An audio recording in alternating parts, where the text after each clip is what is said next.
warahmatullahi wabarakatuh. Perkenalkan, nama saya Mutia Ramadhani dengan NIM 09031182328013 dari kelas Sirek 3C Fakultas Ilmu Komputer Program Studi Sistem Informasi Universitas Sriwijaya.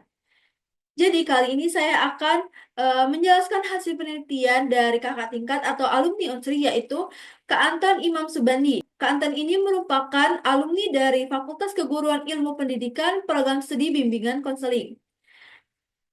Sebelumnya saya ingin mengucapkan terima kasih kepada Kak Anton karena telah memberikan saya izin untuk menggunakan hasil penelitian untuk memenuhi tugas akhir saya pada mata kuliah Ilmu Komunikasi pada semester ganjil ini.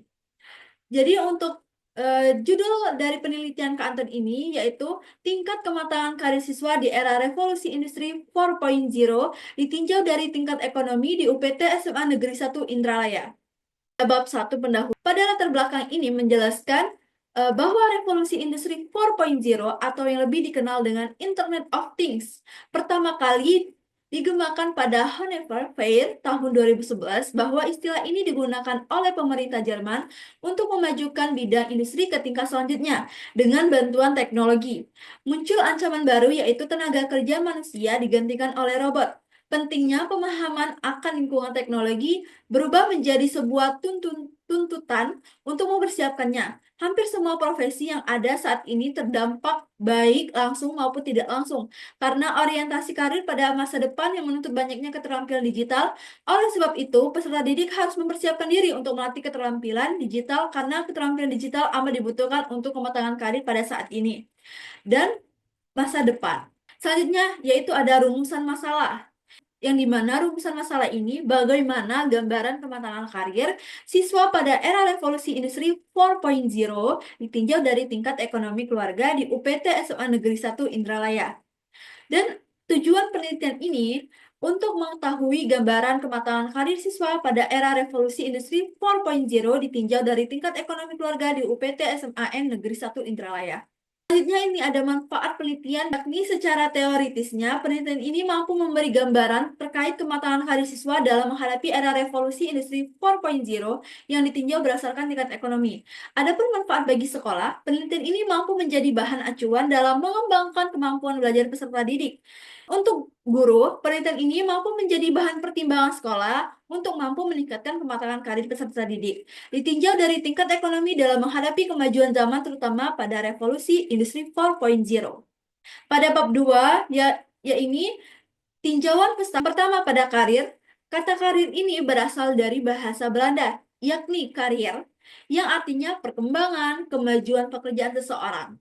Karir ini merupakan proses yang disengaja di mana dengan melaluinya seseorang menjadi sadar akan atribut-atribut yang berhubungan dengan karir personal. Selanjutnya ini ada kematangan karir. Menurut Super dalam ABI 2019, menjelaskan bahwa kematangan karir adalah bentuk kesiapan individu dalam memahami dan mengatasi permasalahan yang terjadi pada karir atau pekerjaannya. Salah satu indikator yang menunjukkan bahwa individu telah memiliki kematangan karir ialah dengan memiliki kemampuan dalam mengambil keputusan, bertanggung jawab, serta mampu membuat rencana akan langkah yang diambil ke depannya. Selanjutnya ini ada revolusi industri 4.0. Maksudnya, revolusi industri 4.0 ini atau yang sering disebut dengan cyber physical system merupakan revolusi yang menitik beratkan pada otomatisasi serta kolaborasi antara teknologi cyber. Terjadinya revolusi ini sendiri membuat banyak sektor industri mendapatkan kemudahan. Namun, selain adanya dampak positif tersebut, terdapat pula dampak negatif yang terjadi akibat revolusi ini.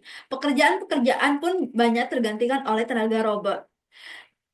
Selanjutnya ini ada tingkat ekonomi. Maksudnya tingkat ekonomi ini gambaran tentang keadaan seseorang atau masyarakat yang ditinjau dari segi sosial ekonomi. Gambaran seperti tingkat pendidikan, pendapatan, dan sebagainya. Selanjutnya pada bab 3, yaitu metode penelitian yang dimana akan menjelaskan jenis dan metode penelitian, variabel penelitian, tempat dan waktu, definisi operasional, subjek penelitian, teknik pengumpulan data, instrumen penelitian data, validasi instrumen, dan terakhir teknik analisis data. Yang pertama, jenis dan metode penelitian yang diambil yaitu kuantitatif deskriptif. Yang kedua, variabel penelitian Ini merupakan variabel tunggal, yaitu kematangan karir yang ditinjau dari aspek ekonomi. Tempat dan waktu untuk penelitian ini berada pada UPT SMA Negeri 1 Indralaya yang beralamat di Jalan Lintas Timur KM 36, Kecamatan Indralaya, Kabupaten Ogan Ilir, Provinsi Sumatera Selatan, dilaksanakan pada semester ganjil tahun ajaran 2022 atau 2023 pada bulan Desember. Untuk subjek penelitian, subjek pada penelitian ini yaitu terdapat 264 peserta didik kelas 12 pada UPT SMA Negeri 1 Indralaya. Yang kedua ini ada teknik pengumpulan data. Teknik pengumpulan data ini dipakai menggunakan kuesioner dengan menggunakan jenis skala psikologi. Selanjutnya ada instrumen penelitian. Kuesioner yang dipakai pada penelitian ini ada dua, yaitu untuk mengukur tingkat kematangan karir dan untuk mengukur tingkat ekonomi. Instrumen kematangan karir penelitian menggunakan kuesioner. Bab 4 menjelaskan hasil dan pembahasan dari penelitian ini. Kita bisa lihat pada demografi data gambaran tingkat ekonomi peserta didik. Kita bisa lihat pada tabel 4.1 yaitu presentasi dan frekuensi tingkat ekonomi orang tua. Dilihat dari tabel 4.1 di atas diperoleh hasil dari frekuensi responden tingkat ekonomi yang orang tua siswa dengan jumlah sampel 160 sesuai dengan ketentuan kriteria didapati. Tinggi ini 65, sedang 73, rendah 22, sedangkan berdasarkan presentasinya tinggi ini terdapat 41%, sedang 46%, dan rendah 14%. Selanjutnya pada tabel 4.2 kematangan karir pada era revolusi industri secara keseluruhan. Berdasarkan tabel 4.2, diperoleh hasil dari frekuensi responden kematangan karir siswa pada era revolusi industri 4.0 secara keseluruhan dengan jumlah sampel sebanyak 160 dengan ketentuan kriteria sangat tinggi itu ada 12, tinggi ada 17, sedang ada 42, rendah ada 23, dan sangat rendah ada 6. Sedangkan dilihat dari persentase yang didapati sangat tinggi ada 12%, tinggi 17%, sedang 42%, rendah 23%, dan sangat rendah 6%. Selanjutnya, pada tabel 4.3, presentasi dan frekuensi kematangan karir berdasarkan dilihat tingkat ekonomi tinggi. Kita bisa lihat pada tabel 4.3 ini dapat diketahui bahwa pada tingkat ekonomi tinggi terdapat 7 individu yang memiliki kematangan karir yang tinggi dengan presentasi 11%. 13 individu yang memiliki kematangan karir yang tinggi dengan presentasi 20%. 25 individu yang memiliki kematangan karir yang sedang dengan presentasi 25%. 16 individu yang memiliki kematangan karir yang rendah dengan presentasi 25%. Dan yang terakhir, 4 individu yang memiliki kematangan karir yang sangat tinggi dengan presentasi 6%. Selanjutnya pada tabel 4.3, kita dapat mengetahui bahwa pada tingkat ekonomi tinggi terdapat 6 individu yang memiliki kematangan karir yang sangat tinggi dengan presentasi 8%, 10 individu yang memiliki kematangan karir yang tinggi dengan presentasi 14%, 24 individu yang memiliki kematangan karir yang sedang dengan presentasi 33%, 30 individu yang memiliki kematangan karir yang rendah dengan presentasi 41%, dan yang terakhir 3 individu yang memiliki kematangan karir yang sangat tinggi dengan presentasi 4%.